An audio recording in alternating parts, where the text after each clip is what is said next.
Jen's Journal. Jen's Episode number 6. FYI, this might be triggering for some people, but because I pre-read it, just to warn you. Anyway. Or it might not. No, it might not. You might. It's just, anyway. The 20th of January, 2014. So it's been a while. I think the last one was... You were in Byron last time. I was in Byron on the 7th of January, and it's now the 20th of January. Got a shit journal keeping. So it's been a while. So a brief of what has been going on. We went to Caloundra and Montville, which had beautiful greenery and waterfalls, stayed in a nice little apartment, no partying, walked through the markets, bought Dewey a nice cardie and one for myself. Then I went to see Christy and her little ones, met Louie and saw the beautiful plot of land that they are building on, Mawulambar. And then highlighted, gorgeous. We'll go and see Christy again. Went to Main Beach with the boys and Michelle. The waters were rough. Went to the casino. Don't need to be dressy there. Spent £100 on a cab. Lost, and $100 on a cab. Lost money. Played $20, blackjack, and didn't win. No shit. John was not wanting to take us and even asked $100 from Michelle to take us. What's that all about? So John is my stepsister's Husband or partner. Partner. Why can't couples be nice to each other? They are always battling with each other. It's like their backs are always up. I've told Michelle this, and now I feel bad because I know she worries, and sometimes I just want to be quiet and on my own. This is not the house for that. Went to Wet and Wild, missed Wibbs. Obs. As he would have gone on the rides with me. Went on a couple, Black Hole with Cody. Oh, miss Andy too. I worry I'm going to regret in later life the loss of my best friend. Oh, a new one though. Feeling fat. Try not to. Literally, I've put try not to drink, but it actually reads try not to drunk. But sometimes it's the only way to get through an evening. Sad, isn't it? Think I will detox in Thailand. Oh, Thailand's coming, guys. Thailand. Wonder if Sally will come. Be nice if she does. Not sure. Which Sally's that? I think that's Sally Gibbons' hat. Sally hat now. Oh. I'm sure I'll be okay.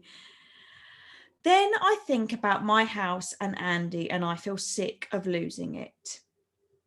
And Andy, and not having it in my life, is what I'm feeling fear. Fear highlighted. How do I know? If I go back, would things be different? Am I not supposed to be doing what I want to do with my life? Which would be earning heaps of money, getting fit and trying to organise Australia. Trying to organise Australia, not necessarily move there, just organise it. What do I do about my pension? Jesus, who was this Jennifer? God. I don't know this Jennifer. Why does everything come down to money? Hello, darkness. Haven't seen you in a while. It only took one bottle of wine and a phone call to my mum that Michelle dialed the number to, and you came. You made me feel shit and want to end it all again. So sweet after all this time. I'm still going. Was it the pointless phone conversation? Was it the fact I did the phone call conversation for somebody else? Is the fact I've heard the same story from Michelle 15 times that tipped me? Is the boys cancelling Byron on me doing it? Feeling let down, not wanting to tell Michelle, just want to be on my own. The fact Christine is giving every excuse under the sun not to meet us. But I'm doing it. Doing it for everyone else, not me. I have no concerns there. I'm doing it to please others. How is this fair? Do you know who I miss? She missed Wibbs. She said that already. Do you know who I miss? Darcy, the unconditional love of a dog. I miss the comfort I had from her was amazing. And not to have the last few months. I guess not to have her the last few months killed. Yeah. But the realisation she won't be mine when I get back is even more of a killer. But to have her for the first few weeks of her life, then none at all is awesome. And I have truly not felt like that against any being. What is it about dogs and humans? I don't know what this implies to me, but I put drunk text messages don't help. Kind of Want a response. Want a response, but never what I actually want. But what is it I want? Especially in Australia. I mean, I don't even know what I'm going on about there, guys. Going to drive to Lennox Head today. Want to get out of Ormo. Oh, it is the next day. Sorry, guys. I've skipped you on to the 22nd, but it's fine. It's a page. Going to drive to Lennox Head today. Want to get out of Ormo and Queensland for a bit, as it's so dry. Really want to go to Byron Friday night, as both boys are free. I'm not really sure what boys, but I've already made arrangements with Christine. Byron and stay with boys, have fun and laugh, but totally. Oh, hang on. Now do I please? Now do I please myself, which would be to go to Byron and stay with the boys, have fun and laugh, but would totally piss off a family member. But it's like, she doesn't even want us there. That's horrible. I'm sure she did want us there. I'm sorry, Christine, if you're listening to this. I know you would have wanted us there. I don't feel I have anything to talk to her about. Oh my God, this is so bad. Or do I just go? I have made arrangements and I should keep them, I guess. What would Danny say? So I looked at that and I was like, who the fuck is Danny? And then I was like, better not be Dan. It's not Dan, guys. Don't worry. It's not Dan. Danny was my cognitive analytical therapist. So he was amazing. So I've clearly put on here what was his response be in these situations, because he was great when I was in an analytical headspin. So you got 2 days in one, guys. Well, you got about 2 weeks in one, really. Because that was horrific. I mean, what do we want to talk about? One, I apologise for everything I wrote with regards to family. Like, I wrote it at the time. And clearly you were probably wanting to just enjoy your life. Like, as in, not that you wouldn't enjoy it with them, but you're wanting to, I think you've gone out there and you were trying. Everybody. I think that's the trouble, is when I went out there, you've gone all that way and it's almost like, you want to please everybody. So you feel like you should see family. Yeah, you do. And I don't know. You don't know some family, but actually when you meet all these people, they bring something into your life, don't they? So I mean, fear is this thing that's triggering me on here, and also the fact that I fucking went in one. So apologies if people do feel like that. There is a lot of help out there. Make sure you go and seek help. Totes. But for me, it's quite interesting to know when you're feeling something, how do you know what it is? Is it fear? Is it excitement? Is it all of those things? I guess it's everything around it. And I guess with you, as you said, there's an awful lot going on with kind of being in a household that isn't... Being in a household, which is kind of, obviously there's a lot going on with kids and a married couple, or, a couple and all sorts. I mean, clearly this worry of your pension was driving some strong fear into you as well. It does piss me off though, because when I talk to people in the NHS, they're like, "Oh, you're leaving. What about your pension?" I know. It's like, I'm 30 years old. I mean, I'm not. She's definitely not 30 years old anymore, guys. I'm 30 years old. Why the fuck am I thinking about my pension? But you do, don't you? Well, I'm sure you're going to get lots of comments now, people saying you should be planning all of your future, Jen. Well, we're planning for our future. Our future is to live in a van and teach yoga, so we'll be fine.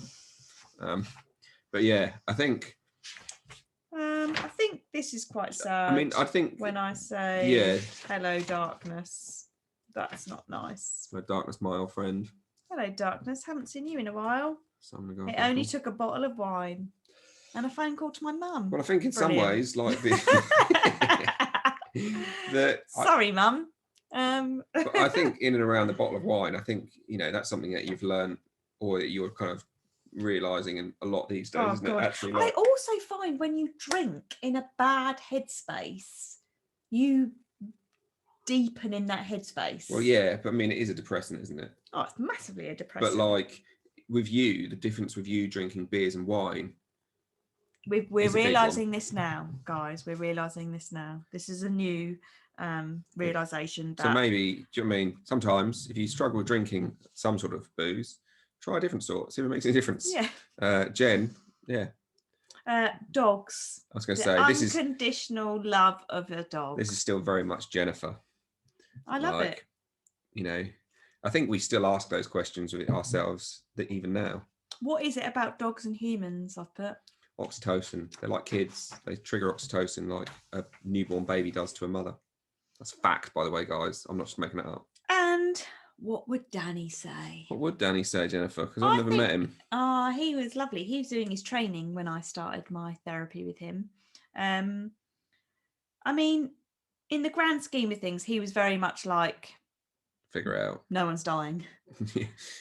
No one's dead. Like, that's the worst case scenario. That hasn't happened. So you can de-escalate from there. Yeah.